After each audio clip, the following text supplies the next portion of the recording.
and welcome to Hello Neighbor, an LTC program that introduces neighbor to neighbor here in Lowell.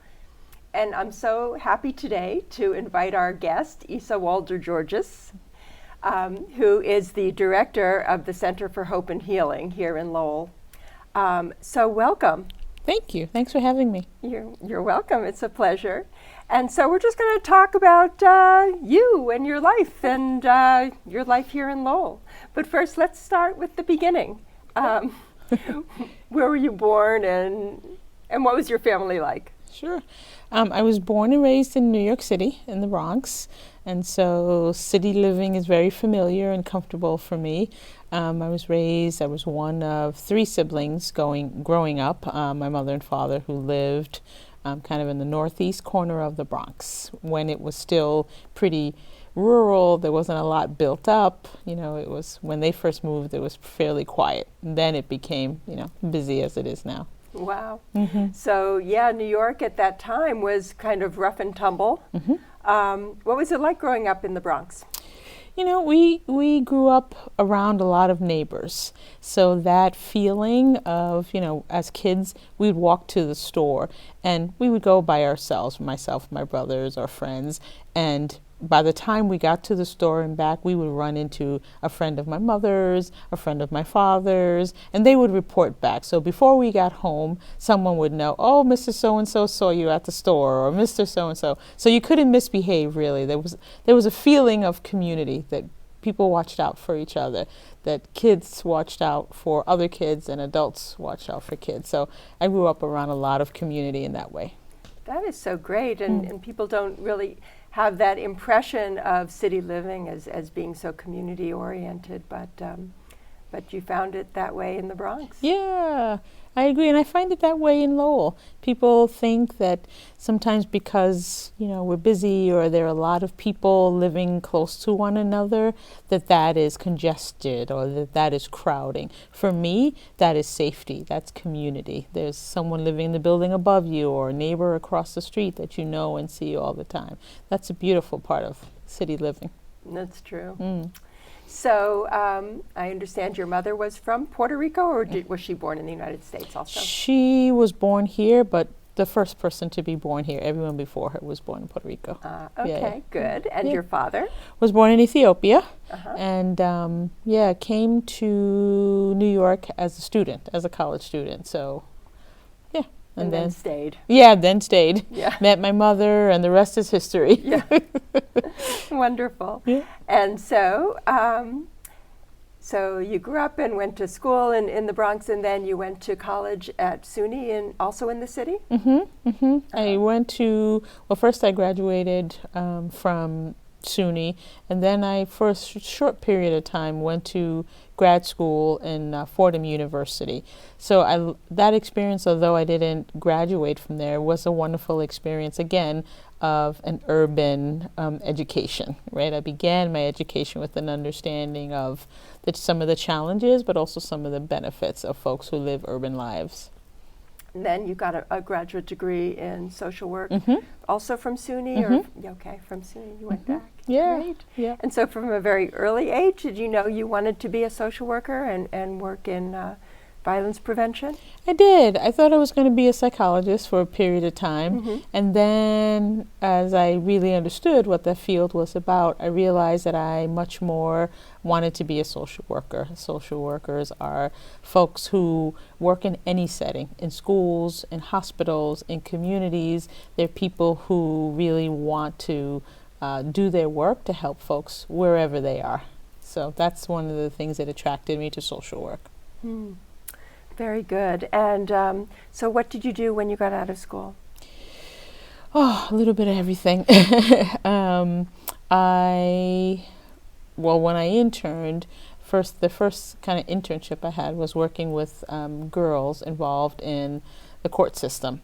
So there were girls who, for whatever reasons, were out of their homes, hadn't returned to school, and so I got really invested and interested in understanding their life trajectories. How did they end up where in the situations they found themselves? And so I began working with folks in recovery, substance abusing folks, and folks involved in the criminal justice system. So that was my entree into violence prevention.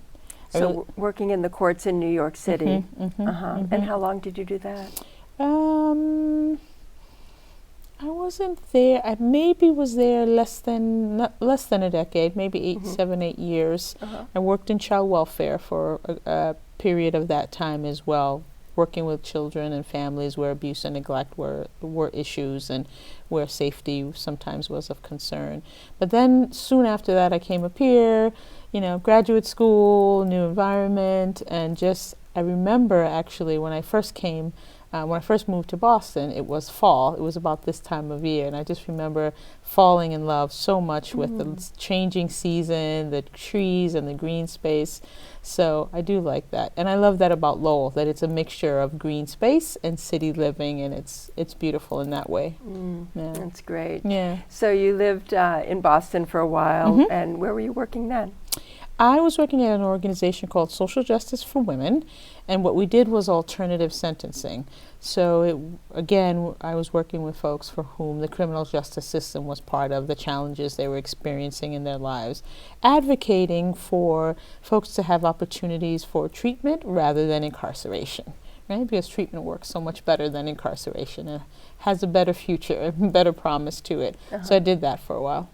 Yeah. And did you find it was successful to do treatment, and was there a big recidivism rate?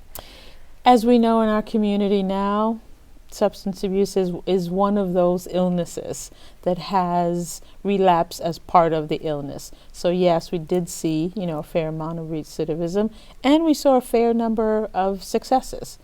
When treatment is made available and readily available, often people do keep trying and get better or get on the road to recovery. So that was what I saw in my time there.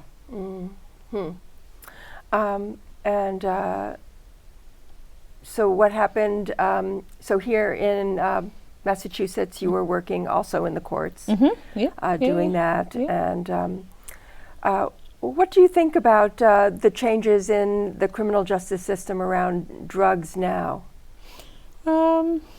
I think, for one period of time, I was working on, this is how I first came to Lowell, I was working on the same alternative sentencing program, but we did a pilot. We did a pilot in Lowell to see what some of the needs were. And I think it's still a challenge. More treatment needs to be made available to folks who are involved in the court system. Courts have huge dockets. They have a lot on their plate. We're expecting courts to solve all problems and be all things to all people. They can't. We really need partnerships, between government, between sectors, between government, nonprofits, business. We need folks to come together and make more treatment available, especially to women for whom, as you said earlier, many times they're responsible for children, they have families, so we need to make treatment options more available. But isn't there a push now to kind of end the war on drugs and make drug use less of a criminal offense and more of a health issue? I agree. When we say ending the war on drugs, there have been many different approaches, that folks say if you crack down on crimes and you make sentencing harder, then that's one way to address the war on drugs. As you say, right now we're moving much more to a public health approach of harm reduction and making treatment more available. I'm a fan of that approach. So yeah. And also decriminalizing some drugs, which were such a big force in the high mass incarceration rates and all of that. So you see some progress in your area? I think so. I think so. Again, for us in doing violence prevention work, specifically around sexual violence and sexual assault, one of the things we see in terms of the criminal justice response is there's a challenge around holding folks responsible and accountable who have committed acts of violence. So I think some shifts need to happen there around, we see it in the news right now, Yeah. Chief Justice Kavanaugh, some new information has come out about what he testified on and who he really was during those years of his life. So what does it look like to have accountability around that? I'm not a proponent of mass incarceration, And at the same time, there needs to be, maybe it's some more community level accountability and responsibility. Maybe they're more restorative justice kind of approaches. But we need to take a hard look at it. What would that look like, a restorative justice approach? That's a good question. It might look like, having the ability to have community panels, right? When someone is accused or when someone is convicted, being able to build relationships with that person, offer treatment, and offer some ongoing monitoring, right? Some ongoing accountability, so that people in the community are saying, not only are we watching you, but we're here for you. Yeah. Both things. And what do you think the role is of admitting guilt and apologizing and moving forward from there? It absolutely plays a huge role. You know what you're talking about, because in restorative justice practices, that is a key component of it. It's the person accepting responsibility for the harm they cause, not just on another individual, but on a whole community when they've committed acts of violence. So absolutely. And that often is really what the victim wants. Absolutely. Just absolutely. Validation that they weren't crazy. That's right. That they weren't being gaslighted and all of that, Correct. All of that stuff. Yes, correct. Yeah, so so you came up to Lowell, and you were working in the justice system here, and then how did you get to move up here and all of that? Yeah, good question. Thanks. Sure. I first came up, like I said, with a pilot program I was working with, and I got to meet several folks involved with the system and several folks in Lowell. There's nothing like actually spending time in a community. Again, I'm a city girl, born and raised in a city, so how relationships function, the corner store that people go to, the relationships professionally, but also personally as you meet people in that community, kind of stuck with me. Very similar to New York in a lot of ways. And so when I had the opportunity to come back and get involved with some other community activities, I did so. I stayed in touch with friends and people, and eventually, applied and began working as the director of the Center for Hope and Healing. And so, I felt like I knew Lowell when I came back. I felt like I had relationships with people. I wouldn't claim to be a Lowellian, but I did feel like I had good relationships with folks. That's great. Yeah. Well, that's a big switch to go from being an advocate for people involved in the criminal justice system to running a nonprofit, a domestic violence nonprofit. So did you get training to do that? So before I was in Boston, I did, I was, when I worked in the state government, I was an assistant commissioner of policy and practice. So I had experience managing large budgets, running large programs, supervising a great deal of staff. I mean, it was a very busy time. We were DSS then, now we're DCF. So it was a very busy time and experience. And then when I came here, those skills were easily translatable, right, in terms of running a nonprofit. Not only do you have to have good relationships in the community to advance your mission, you also have to think about the infrastructure of your organization and how to sustain, right? As nonprofits, that's always one of our challenges, sustainability. So you have to keep your eye on that at all times. Do you have to do a lot of fundraising, or is it pretty sustainable from year to year? Yeah, we do a fair amount of fundraising, and knock on wood, so far we've been steadily increasing in programs and budget and staffing. So that's been the good news over the 7 years of my tenure. Before that we had different challenges, but I feel like right now as a sector, I think we know some things that we didn't know, I would say a decade or 2 years ago, in terms of sustaining our work. That's great. And how big a staff is it? We are coming up on 20 people, I think, maybe 17, Wow. 18 folks. So I envision that in this year. That's huge. And what are the programs that you offer? We obviously do, the cornerstone of our work is supporting and serving survivors and their loved ones. So it's crisis, hotline, medical advocacy. We go to the hospital with folks as they need it, legal advocacy, support groups, individual counseling, and support. But we also have a fairly robust prevention side to our organization. And I think that was a shift for us over in the recent past, because we realized that, we could do intervention all day long, every day, but the issue will never change unless we began to do some prevention. So we do now more work in schools, much more work with young people. We also have an Engaging Men and Boys program because we understand that men are part of the solution for the positive and the negative, right? We have to make changes. So, yeah, whole host of programs and services we do right now. Yeah. That's wonderful. Yeah. And how long has the organization been in Lowell?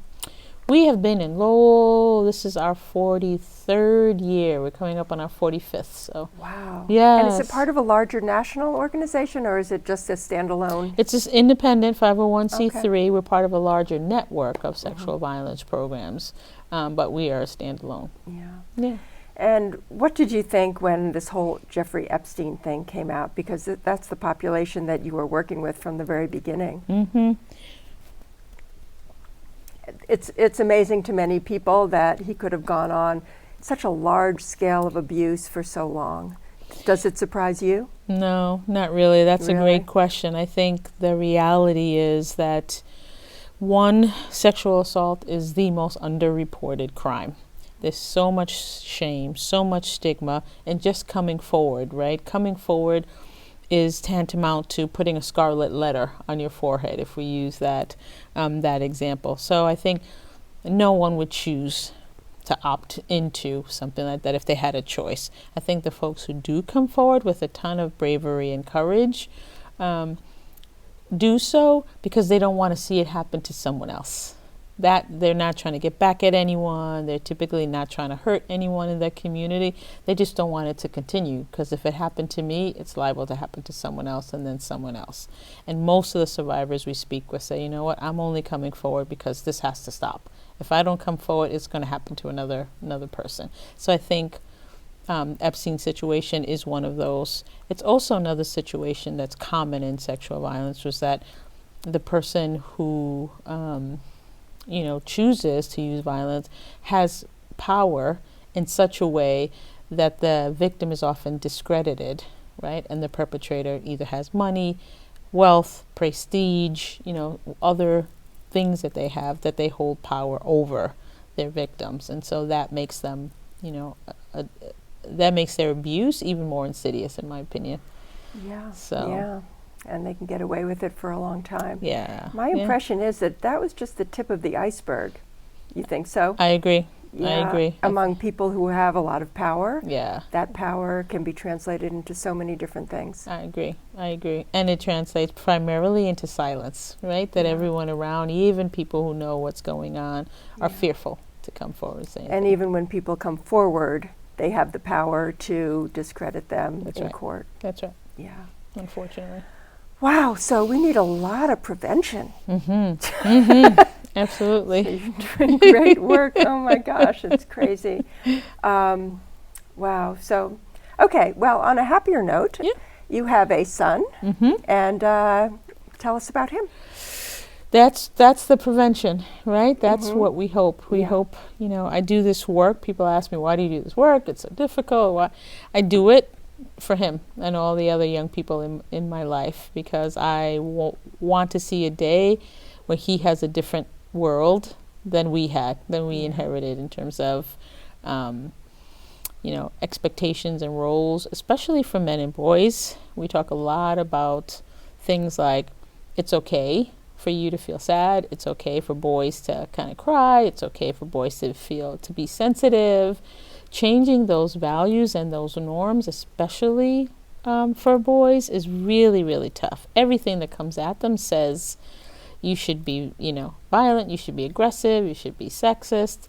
So he's kind of trying to learn a new way of being, and that's really tough. It is tough, Yeah. and people, I know bullying is a big problem. So if you exhibit any of those weaknesses, you can be prey. Exactly. To a bully. Exactly. But I suppose being in the schools and talking to everyone and giving people a different perspective on what the right thing is can make a big difference. Yes, that's what we're trying to do. Even relationships, how relationships are formed these days is so different, so much more online kind of relationships and, social media relationships. So even for his age, he's 14, how do you go about building relationships? What's real versus what's an online connection and relationship? This is my ageism probably coming out. Are different things, right? How young people. So we do workshops even on that. Healthy relationships. What does it look like? How does it actually happen? Yeah. Well, young people don't know that there's an alternative to being so plugged in online, and we sort of see both sides because we do know that there's another way, and but who knows what the future is going to bring? Are people going to pull back from having communities only virtual, or well, I guess we're always. We have physical existence, so we have to come into contact with real people. That's right, at some point. Yeah, at some point we do. So do you have like a contract with the Lowell Public Schools to come in, or how do you get into the schools? It's a good question. We have relationships, right? That's how our work is most successful, or our community relationships. A teacher or a social worker or a nurse will say, this is what's going on, can you come in and help? And we'll, work with them on a specific situation, and then we'll go more broadly from there, which is, help us with this class, and then something school-wide. That's typically... Like what kinds of things do they call you in on? Usually an incident, right, where someone has experienced sexual violence. That's where we'll start. Or something that's happening in a class or a particular grade. Oh, this is an issue that's happening right now. Would you come in and talk to our students about it? Which I think is really proactive. There are some schools that are very, very proactive in saying, let's talk about this before it goes any further, or let's do some training with teachers as well as with students. So that's wonderful. Do you envision a day when it's part of the curriculum for every 8th grader or every 7th grader? I envision a day wherein it's part of the curriculum for every kindergartner. Yeah. Some pieces. I know schools have a ton of things to do, including testing, and they say, we can't be everything for everyone. I totally understand that. And we teach our kids so many things that are basic life skills, that are basic relationship skills. I think we can do more in those areas. It may not be huge changes, but I envision a day where everyone from kindergarten on starts with, what does it mean to be a human citizen? What does it mean to be part of a family and a community in a healthy way? There have got to be messages around that for all kids. Yeah. Well, just last year, the legislature in the state passed a rule saying you've got to offer civics education. So that kind of thing is possible in the legislature. And if people realize that sexual violence and harassment is just the tip of the iceberg, and there's so much going on underneath that maybe there can be a push to have some sort of curriculum mandated.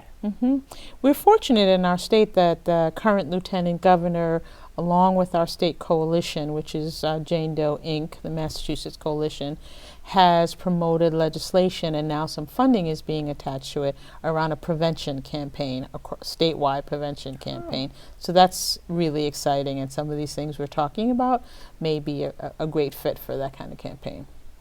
Yeah. So the campaign would do what? Would teach healthy relationships in schools. That's part of it. They're looking at, prevention. What prevention looks like. Yeah. Oh, that sounds great. Yeah, they've launched a new website called Respectfully, I believe, and they're looking to do more of that expansion into schools. Yeah. And you also run a hotline, right? So people can call that number if... Why would they call that number? Folks call for a variety of reasons. We have teachers call, we have family members call, we have partners and spouses call, but mostly we have survivors who call for a range of things.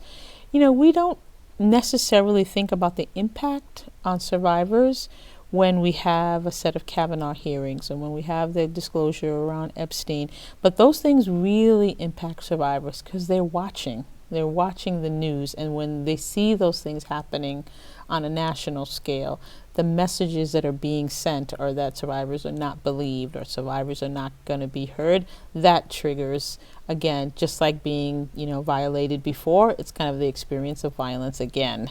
Here it is happening right in front of me.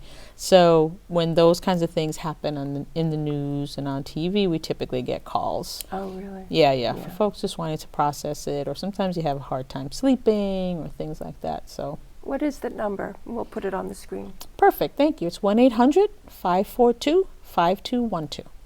Okay, and you have people there around the clock doing that? Around the clock, 24/7. That's awesome. Yeah. So, Center for Hope and Healing, well, let me just ask you one last question. And what is your vision for the future for yourself personally? Ooh, for myself Well, personally. vision or hopes or, yeah. Yeah. I hope, that's a good question. I think we have a hope that we will strengthen our relationships in this community such that we can have, I envision someday us having a beautiful house that's like a hope and healing center, right? That people can garden, people can cook, right? I think there are many aspects to the tapestry of Lowell that, again, business, nonprofit, community partnerships can bring to fruition. So it's not just the crisis part of the work we do, but it's also what we can contribute to the community and how we become more and more a part of the fabric of the community.